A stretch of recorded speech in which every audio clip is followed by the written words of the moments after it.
At the moment, I'm employed by the Georgian Ministry of Defense.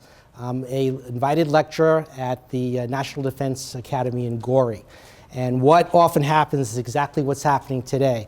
This older man, dressed kind of nicely, who was an American, is standing in a class full of Yonkers. What's a Yonker? We call them cadets in the United States. They're in the Army. They're Army training to be officers. It's an academy. They're getting a university degree. And they're like, what's this guy doing here? Usually we have somebody in green uniform or a Georgian teacher to teach them Georgian. That's not my role. It's just to help them with English so I can lecture on anything I want and just make conversation with them. So they speak in English to me and I speak to them in Georgian. So the way I start with them is I have to tell them my background. They're curious, who is this guy? Well, as I mentioned, I've been here 10 years. I have a Georgian wife. I have a little girl that was born here. And before that, I was an airline pilot. I have 40 years experience in the airlines. And I'll come back to this, it's all going to come around in circles. I have a number of businesses here in Georgia, and maybe this is a good jumping off point for why I got tagged as an international business expert. I was like, wow, Sophia gave me that title. But it really comes from all the various things I've done in my background, being a pilot, a flight trainer, having a business here. I still have my AmCham tag on from last night. I'm the owner of GSS car rental company. I have a Georgian business partner. And by the way, that's how I wound up at the National Defense Academy. Prior to COVID, I was training Turkish Airlines pilots. I was in Lithuania, and COVID broke out, and everybody evacuated, including me. I got locked out of Georgia for 6 months. And when I came back, my Georgian business partner is a former Yonker from the academy, and he was classmates with our general. And he said, Joe, I know you love teaching. We need you at the academy. You want to go? So here I am. If you were my Yonkers, here I am standing before you as this person. So one of the things the students then come back to me with is like, wow, you're from New York? That's where we want to go. It's like, wow, wow. All right, they have no idea how crazy expensive it is, and everyone has their different idea of success. They're young people. They're 18, 19, 20 years old, and they all have dreams. I ask them, what's your idea of success? Sports car, nice house, money for vacations. They're in the Army, but maybe when they get out, they could have these things. So then I talk to them about values. How about finding worth in your work? That's the title of this talk, formally, finding the worth in your work. I'm basically a volunteer at the National Defense Academy. All right, they give me a little salary, but in my eyes, I'm a volunteer. I go out there. Why do I do it? I'm giving worth to the Georgian military. I'm basically retired. So I make the trip out to Gori on a regular basis, and I'm working with the Yonkers to give them English skills, but also give them worldly skills. I'm allowed to talk about anything I want. So they want to know about my background. My name is Boccuzzi, my last name. By the way, I wound up working for the airline of Italy, Alitalia, and they corrected me. What's your name? Come? Boccuzzi. Oh, okay. So they told me how to say my name, which was kind of cute. All right, so let me jump back to those early days. Born and raised in New York City. You don't want to hear my CV, but I'll go to the Alitalia part. When I finished university, I went to private flight training and got a job in the airlines. The first company I worked for, National Airlines, went out of business in about a year, and I went over to Alitalia. I was dressed something like this. I had a mustache at the time, and I was a much younger guy, and I had the particular license I needed, a pilot and a flight dispatcher's license to work for Alitalia. And the reason I got the job, they said, you got the look. Okay? True story. All right, so I worked there for a number of years. I really enjoyed having a connection to the Italian roots. I'm going all crazy backwards from what I wrote here in sequence, but it's okay. It's all good. All right, so my grandparents, everyone thinks I'm born in Italy. When I'm here in Georgia, they say, oh, you're from Italy. I'm American. I'm 3G. Yeah, third generation Italian. My grandparents came from Italy 120 years ago. They were like immigrants from like what you would call the villages here in Georgia, farming kind of thing. They came to America in the 18-something to find a better life. They worked very hard. My parents were born in the United States, and at home my father was speaking Italian with his parents. Anyway, the point is that I grew up with my grandparents around me in the Italian culture, which I loved very much. The Italians have 4 things that are very important to them. Food, family, friends, food. Sound familiar? Okay, so every Sunday, my grandparents would lay a table. The Georgians call it a super. The Italians, it's different food, of course, but we're having ravioli, chicken, always a pasta. Homemade wine. I have memories of making homemade wine with my grandfather in New York City. Well, my aunts and uncles would all come around at the table. We lived in a multi-family building on Staten Island, and my grandparents were in one, me in the other, my parents, aunts and uncles like this. And everyone was there. In my late teenage years, my grandparents died. That went away for me, that culture. And that's when I wound up with Alitalia sort of by chance. I got lucky, I got there. And that culture came back to me through that, working with all the Italians. I was the only foreigner in my office in New York, traveling to Italy with the 747 fleet. My father would joke with me, how did you become more Italian than me? Because I would say things in a more proper way, like this, like this. Well, after many years working for the airlines, it's my passion. But this is going back to the values I talked to my Yonkers about. Right now, you're all young people, and the worldly travel is a lot of fun, and you want the sports car and whatever. As you get older, like I did, I'm going to be 63 in February, so all this is behind me. I got a lot of mileage behind me. I wanted something different. You get worn out from not knowing what time zone you're in. I wanted a good night's sleep. So as I got older, I left Alitalia. I got married for the first time. I moved to Baltimore, Maryland, near Washington, D.C.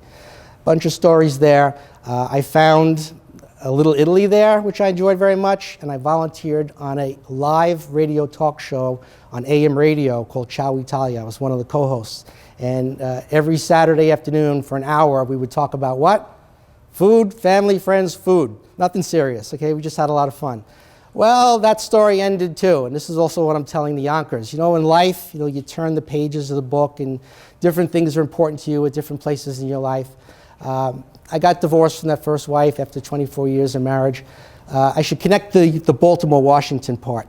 I got close with some people in Washington in diplomatic circles, and I was asked to come here to Georgia. It was a developing nation at the time, still is, right? Okay, and we were going to put American money and investments here that Americans normally wouldn't touch, because the accounting's different here, the currency's unstable, all the things you all know. So I came here on an exploratory mission in 2013. I didn't know anybody. I had some meetings set up with some business people, and my original program, I was supposed to work with USAID. You've heard of that? United States gives, it's United States aid for developing, I don't have it right, for developing nations, they give the money, USAID, International Development, sorry, ID, okay, like this. At that time, USAID had given $10 million to Georgia to restore their agricultural story. They called it REAP, Restoring Efficiency Agricultural Production. So I came here to work on that, and it was really meant for Georgians, and I discovered that I really didn't belong there. The good news is I started to make my own connections, and with my own money, I started developing things on my own. The Baltimore story was closed for me. I sold my private airplane, and I was now here. I didn't mention that part, sorry. Part of the success, I guess. I've been in Georgia since 2013. One of the ways I got into the culture of things, I was introduced to who's now my current business partner, Zora Goksadze. His relatives here, by the way, Julie, and we're related indirectly. And Zora doesn't come to these things, but I'm talking about him. He's a great guy. And so I partnered with him with the car rental company. I was also offered to be the ambassador for Internations, Tbilisi Internations chapter, which is here. What's Internations? Anybody ever hear of it? Do you know? We have a few members, that's why. We have two more ambassadors with me, Masi and Nick. We co-ambassador together for the past 8 years. Internations is headquartered in Munich, Germany, 440 communities around the world. It's just social. It's to bring expats together. The Georgians, the Americans, the Iranians, the Turkish, whoever's here. Germans, Norway, we got one of our members in the back somewhere. Fred's here. Sorry, there you are. And we come together. Another American here, we got Daniel. For 8 years, I've been making social gatherings for the expats. And why do I do it? It's, again, putting worth in your work. I don't get paid for that. I do it because it puts a smile on my heart and the others who come. They often compliment me. Hey, that's a great event. Thank you for putting that together. We have no budget. We just do it. Yeah, I get people that complain too. And here's what I want to tell you and the Yonkers. You got to find the worth in your work and know the value of it. The people that are the haters, I think Taylor Swift says, don't worry about it, okay? The people that like what you're doing, those are the ones you're going for. So my motto in this talk, when the Yonkers are asking me, one of the Yonkers actually asked me very directly, what's the key to your success? All right, big question. What am I going to tell this kid? The key to success, I feel, is serving others. And it's finding the value in your work. So that's what I've done with Internations. That's what I've done with coming to Georgia, helping to develop this nation in the small way that I can contribute. That's why I'm here with the TED Talk today. My mother-in-law, which we live with in this multi-generational house, I guess I should bring that into the circle here. When I came to Georgia, I married a Cargi Gogo. You know what that is? You know, the really good girl, takes care of things. Really good values. We once again live in a multicultural house in Guldani, of all places. What's a foreigner doing in Guldani? I should be in Vacay, right? But I'm not. And we have grandparents on the top, myself, my wife, my little baby, my wife's sister. We're all in the same house. So a couple of weeks ago, I broke the news that I've been invited to be a guest on TED. And my 75-year-old mother-in-law, who doesn't even speak English, you know, she says, what's TED? Oh, I'm going to go to a hotel downtown and I'm going to get to speak. She says, do they pay you? And, you know, my face doesn't go like this. It's for the name. I'm like, so again, finding the value in what you do. It's not all about money. So the takeaway of my talk is what I found in Georgia, once again, is I got the 4 Fs once again. I got family, food, friends, more food. This is the culture. I'm not in Italy. That didn't work out for me. I'm in Georgia. The Georgians and the Italians, simpatico is the Italian word, we're like this. And I'm very happy to be here. I recreated myself in my later years in life. And so the takeaway is finding worth in what you're doing. Don't be afraid to turn the page. There's another chapter in life. It's important what you do for work. I do give the Yonkers a more concrete answer about making money because they want to know. I would tell them, do something that's very traditional. If you want to fool around with something that's, quote, entrepreneurial, everyone's throwing that word entrepreneurial these days. It's doing something that's different. And I'm not saying it's bad, but I'm an older guy. I don't understand it. I did things that are very traditional. I have licenses from the Federal Aviation Administration to work in the airlines. It's understood. I can have those kinds of jobs. Here's a little side joke for you. The pilots have a joke. Which license is the most important to a pilot? Commercial pilot's license, instructor's license, you know, how are you going to make your living?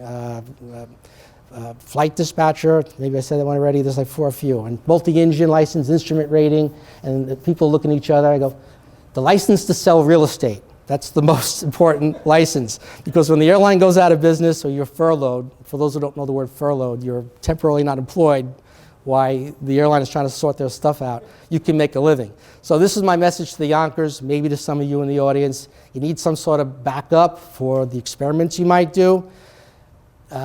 Flying is all about risk management. It's something I learned very much. My takeaway, I think it's more valuable than business school for me. We have a little saying. We have so many acronyms. That's CARE, C-A-R-E. What does it mean? Consequences? What are you going to do? What are the consequences if I do this? A, alternatives. What can I do differently than that if there's a bad confidence? R, realities. What are the realities of what we're going to do? With a really good success rate, or is it a bad bet? And external factors. What's external factors? I'm under pressure somehow. Mom's kicking me out of the house. I got to get a job. Something like that. You know, so all these factors come into play. So never mind the pilot stuff, but bring it into your real life. You know, how are you going to manage your life? It's all about managing your risks and managing expectations and managing your outcomes. I think I pretty much spent all the good stuff there in my talk. So I want to wish you all peace, health, happiness. Have a nice day.